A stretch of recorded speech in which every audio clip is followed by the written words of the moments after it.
Supreme court में peoples party के मुबैना रुकन मसूदुर रहमान के खिलाफ तौहीन अदालत केस सुनने वाला बेंच तब्दील कर दिया गया। जस्टिस उमर अता बंदियाल की सरबराही में 4 रुकनी बेंच केस की समाअत करेगा। जस्टिस एजाजुल एहसन, जस्टिस मुनीब अख्तर और जस्टिस मुजाहिर अली अकबर नकवी बेंच का हिस्सा होंगे।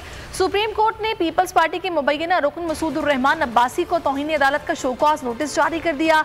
IG सिंध को नोटिस की तामील कराने का हुक्म दिया गया। अटॉर्नी जनरल समेत पेमरा और दीगर मुतल्लिका इदारों को भी नोटिस जारी हो गए।